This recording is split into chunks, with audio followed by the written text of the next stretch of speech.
As I said, those are sister. As I said, those are some hints that and they said if the Prophet has allowed him to lead us in something very important in our Islamic belief, which is Salat.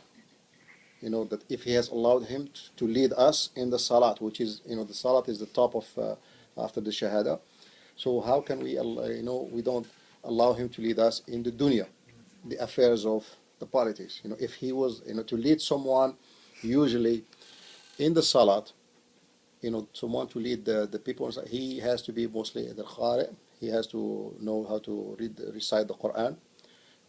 Basically, he has to be, I won't say a scholar, but at least he is a knowledgeable person. Now, if you have the Prophet alive, nobody can be knowledgeable than the Prophet. That's why he leads the prayer and he does everything. And when he passed away, while he was dying, alayhi salatu wasalam, he said, ask Abu Bakr to lead the prayer. He could have asked anybody. Umar Khattab, Uthman, Talha, Ali ibn Abi Talib, but he chose Abu Bakr for one reason. Those are some hints. And then after that, Abu Bakr As-Siddiq became the leader of the Muslim Ummah at the time. Now, what happened when the Prophet passed away, even during his life, but we will go to that, but while he passed away, remember that when he went to for Hajj, so many tribes start to embrace Islam. So many. And Islam was spread almost all over the Arabia. But what happened is, some of the tribes, when they send their leaders to take the legion from the Prophet and they become Muslims, their leaders, some of them saw the Prophet and they took them. But when they went to their tribes, they were preaching, they will tell them about Islam, but their Islam was not fully in their heart yet. So they were still at early stage. So they didn't have enough time, like the Sahabah, for so many years, for 23 years, the Prophet was preparing them. And that's what happened. So many tribes of the Arabs, they start, staying away from Islam, rejecting. We call it Ridda. Ridda is, they were almost rejecting Islam for so many reasons. One of them is one tribe they had, and this is during the Prophet when he was alive. But the Prophet was, this is in the year he passed away. One guy by the name Musaylima, they call him Musaylima al-Kadhab, a liar. He was chosen by his leader. Then he sent the Prophet a letter. He said, "You are a prophet for your tribe, and I'm a prophet for my own tribe." So the Prophet sent him a letter. Said, "Ila Musaylimat al-Kadhab," to Musaylimat the liar. And then he would but the Prophet died before he took care of it. Now, this is one of the reasons. Some of the tribes, some of their leaders, they claim that they are prophets as well. And some of their tribes, not all of them, but a good number of them, follow them, thinking, if the Quraysh has a prophet, we have a prophet too. It's almost like, some sort of competition. You selected one guy to be a prophet, we can select one too. Another reason is, some of them, they thought that only the Prophet has the authority to take the zakat from him, because Allah subhanahu wa ta'ala, khudh min amwalihim. He said to the Prophet, take. So they said, okay, that word, it's only for the Prophet. He didn't give that revelation was not revealed on Abu Bakr or anybody else. So therefore, the Prophet, he's not alive. Nobody can replace him for that. So they start and they say, we'll take it to, we'll spend it within our tribe. We don't have to give it to Medina, to the Quraysh. So they thought it's almost like, it's basically when you have the north and the south, the confederate. They said, you guys we don't pay because you're going to take over. It's within our community. That's one of them. The second or the third one is, some of them, they have rejected Islam at all because they were new in Islam. Didn't so they thought they went back to worshiping idols. So there is different reasons for to reject Islam. and only few tribes stayed the Islam, including Mecca and Medina, and some of the tribes around them. Now, many scholars, they said Allah subhanahu wa ta'ala has protected Islam by Abu Bakr As-Siddiq's stand. And we will go through this, but before that, I just show you that you are in charge of a government of, or we call it dawla of a country, and it's only 12 years old, basically, from the time he went to Medina and established. And the one who has that charisma, the one who everybody would passed away, so to replace his, there's no way, nobody can be like the Prophet, that's for sure. The Arabs, by default, they have this tendency to have religion to the tribe. So, in other words, the Prophet, they followed him because they believe him as a Prophet. For Abu Bakr As-Siddiq, why do they have to follow him? So in other words, he is from Banu Taym, he is from this tribe. You think we're going to follow? In other words, his tribe will take over us. So that Jahiliyyah start to come back again. So this is what Abu Bakr As-Siddiq was facing. Now, before the Prophet passed away, alayhi salatu wassalam, he has assigned Usama ibn Zayd to lead an army to fight the Romans next to Gaza. They went there in Palestine. And during the year during the days, the months that Usama was going to take this army, and among this army was Umar ibn Khattab. Abu Bakr As-Siddiq was not among this army, but Umar Khattab was among. So, but the Prophet was sick that week, so they waited until to see what's the outcome. If he's going to die, so that army didn't go, and they stayed until the Prophet died. Now, this army, different numbers, they say it has like 10,000, 12,000, regardless of the number. If you look at it, at the time when everybody is going against Abu Bakr As-Siddiq, any political leader, he will say, I have to use this army here. I have to keep it here because I need it.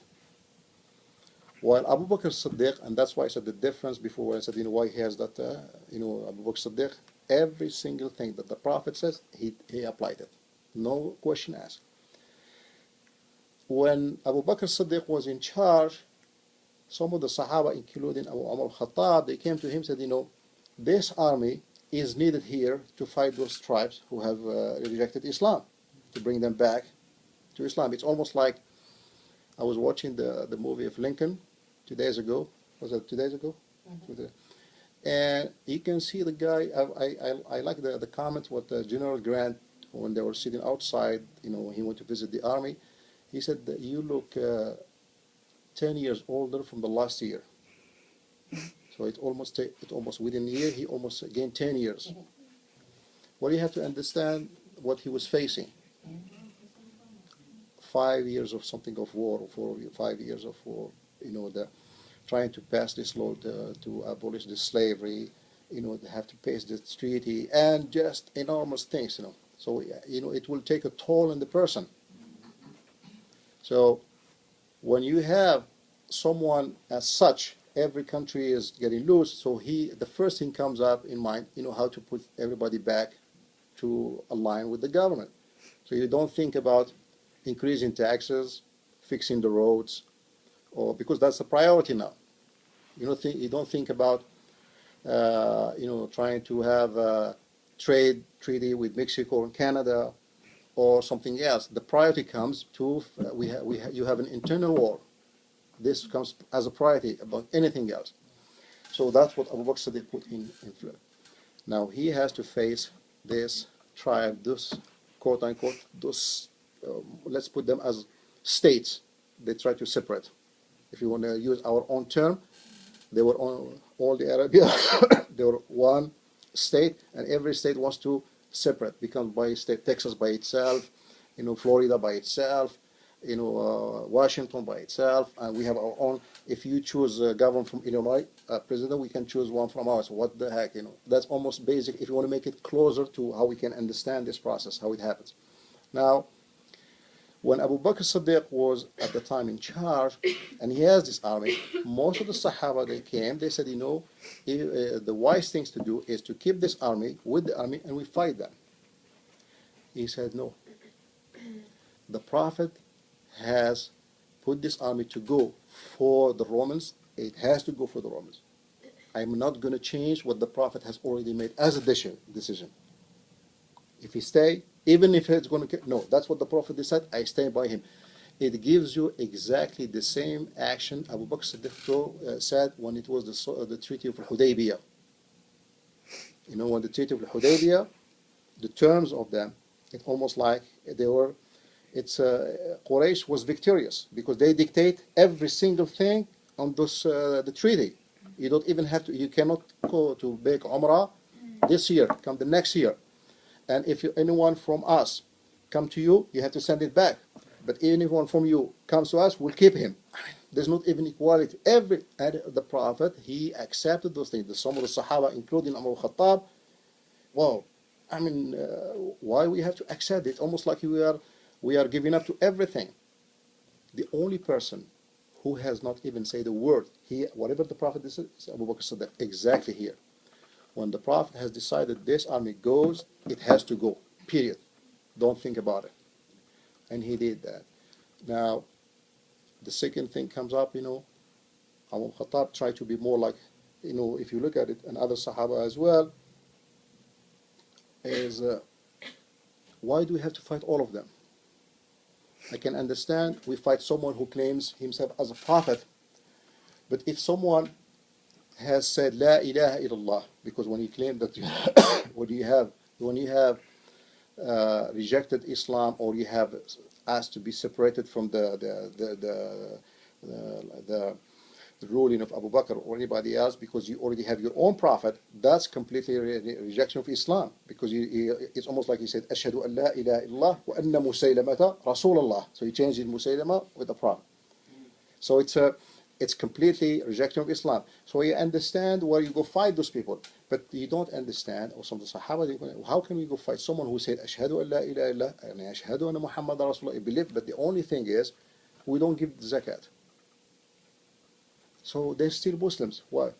Now this is where some of the scholars, they say why Abu Bakr it was the most faqih, the one who has most fiqh than any other Sahaba. He said, Wallahi la uqatilanna, I swear to Allah that I will fight, even by himself. You know how wicked? Who separate between the salat and the zakat. Who make the separation between salat and the zakat. And why? Remember some of the tribes back when they came to the Prophet Medina, they said, they start bargaining. Okay, we can pray, but we don't give zakat. We can pray, but we drink alcohol. We can, see what I mean? Islam is one package. You cannot take and choose whatever fits you and needs you, and that's it. That's enough for me. Like I know one brother, when I was in Canada at the time, for him, he fasts only 8 or 9 hours a day, regardless if it's winter or summer. That's all. He doesn't go more than that. So he dictates on himself how many hours he has to fast. Because that's basically, in his mind, this is, that's it, yes. So, and the submission, when you call yourself Muslim, the word is submission, you submit to the will of God. Whatever Allah subhanahu wa ta'ala said, that's how you have to. That's Abu Bakr As-Siddiq, that's how Abu al-Anbiya. Allah said, قال أسلم, قال أسلمت. Allah said to Abu Aslim, yes, I Aslimed, I become Muslim. You give anything that you have, anything that, even that, we call it the freedom of choice in our time, even that, you do it for Allah subhanahu wa ta'ala. You have nothing. And it's not because you are slave or you are, no. It's because you know deep down that every single thing, even your body, even your soul, even it doesn't belong to you. In other words, it's not because you are submitting, you are doing a favor to Allah subhanahu wa ta'ala. It's because you realize that He owes you. Anytime He can take your soul, He can, So, in other words, it's وَلِلَّهِ الْمَثَلِ الْأَعْلَى. When you have someone, you are the one who provided for him, to give him like a house. You give him, whatever he needs, his account is full. Anything that he has is because you have given it to him. So If you ask him for small favor or whatever, he understands that, whatever I have is because of you. So if he asks me, for instance, to give you a ride or to take this, it's because you are the one who gave me the car. So in other words, I'm not doing you a favor. That's the least I can do. I should do more. And that's why Aisha radiallahu anha, when she saw the Prophet when he was praying and he's swollen, she said, Allah has forgiven all your sins. He said, then shouldn't I be abdan shakura, a servant who thanks Allah? That's the least. Because, and on top of that, you can pray as much as you can, all night long. You can fast as long as you can. You, from the day you are born until you die, and you will never be able to thank Allah as He deserves. You can't. There's nothing. There's no way you can thank Allah subhanahu wa ta'ala. Just small example. That's not. And it happens sometimes to us when we are sick. Imagine you have a hard time to breathe. Just to breathe. Imagine that you have a hard time, to sleep. When everybody is sleeping, you can't sleep. Everybody can walk, you can't walk. You have only one thing you don't have. The rest, but you have everything except one of those things. Imagine, we have small thing. You have a toothache all night long. Then you start, that toothache one night, when Allah take it away, you say, Alhamdulillah, you're so happy. You have no pain. Well, imagine you have it all your life. That pain. You will do anything that you will take it away. I wish I can do anything just for that pain to go away because I suffer with it. And you call yourself a suffering. But the believer, he will see it differently. He doesn't see it as a suffering. He sees it as, we call it, daf'un wa irtiqa. It pushes you to get closer to Allah, and it elevates you to reach the highest level. So you see it as a way that Allah, with that suffering that you're going through, and because you have the patience, you are patient with it, and you accept it even in life. It's not that you don't seek to get cured from it, but you don't take it as why me, accept me, and you know that the bounties of Allah is thousands, millions. This is nothing. So you say Alhamdulillah, and you're patient. So it will elevate you, get closer. You don't even see that pain. You see it differently. So that's why Abu Bakr As-Siddiq, when he said, when he took that decision, and he was fighting the tribes, so Umar Khattab said, how can, wallahi, I will fight if they used to give, if they divide between salat and zakat, and if they give, some they say like a rope, others they say like, goat to the Prophet, because the zakat, and this is what Abu Khattab didn't pay attention to it. He said the zakat is haqqul mal. In other words, the zakat is almost like, to make it for us to understand it, is the taxes. When you pay your taxes, you're not doing a favor. It's an obligation. It's part of the road that you take. So a zakat, when you give it, you're not doing a favor to the poor. It's haqq al-mal. As-salat, haqq Allah, and for yourself. And this zakat is the right of the wealth.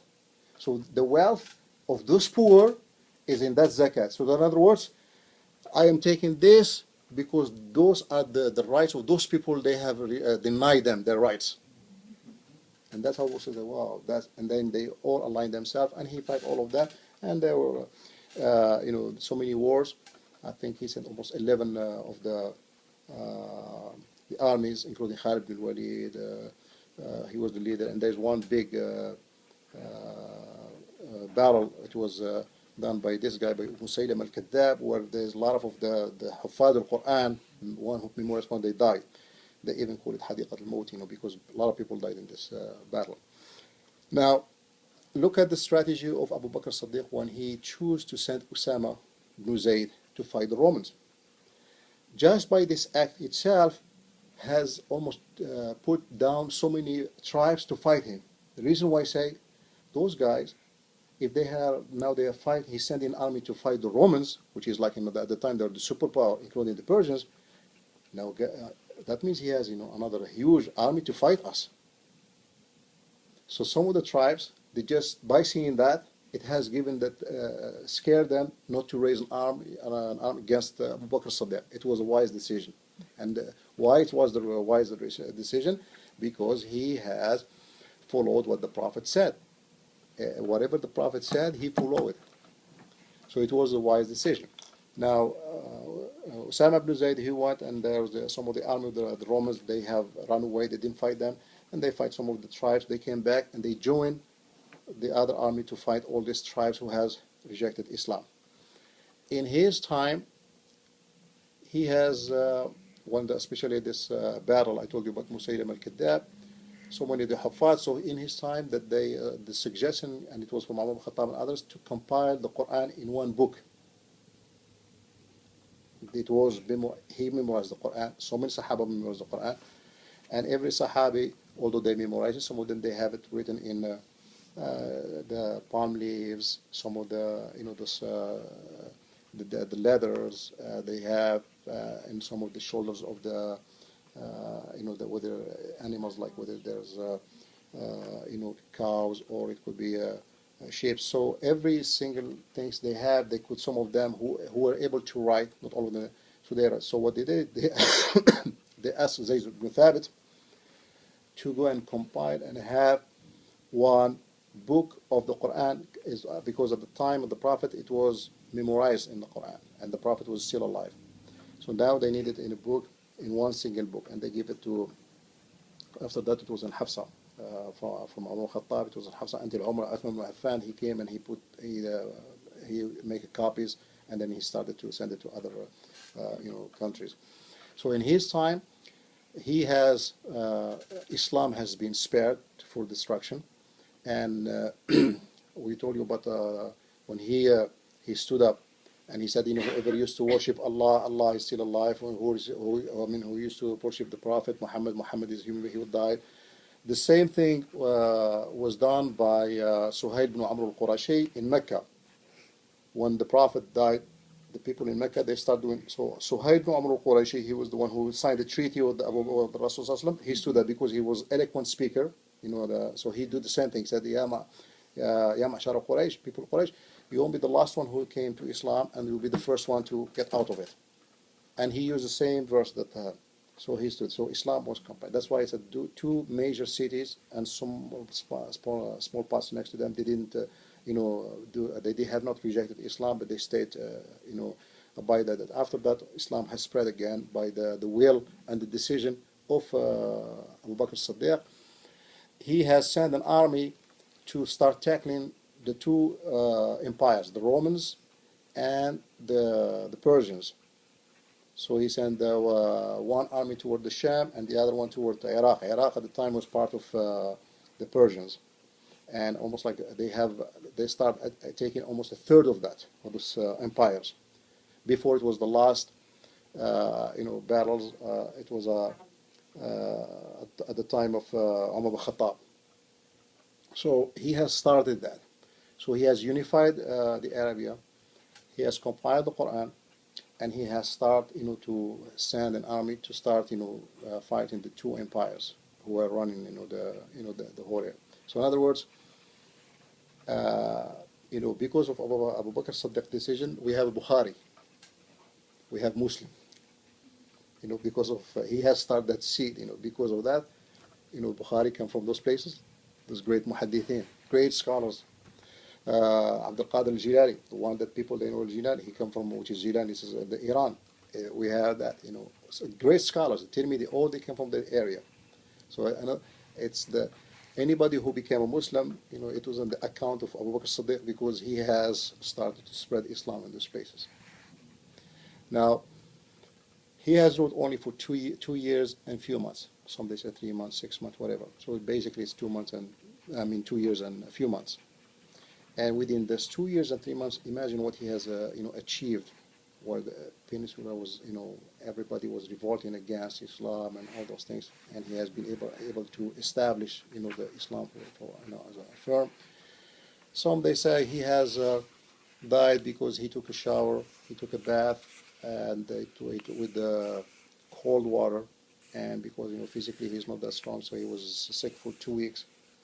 And then he died after that, and then he asked some of the Sahaba to consult with them who should I assign to one. So he asked Abdurrahman ibn Auf, Uthman ibn Affan, and others. And he was asking about Abu Bakr Siddiq, Umar Khattab, and they all agreed. So this is how Umar Khattab came in to be in charge. And the last thing is, which is this is when as I told you before, in our Islamic history, the role of the woman is always there, and of course, a lot of people they don't shed a light on it. Others they try to distort it, or some people they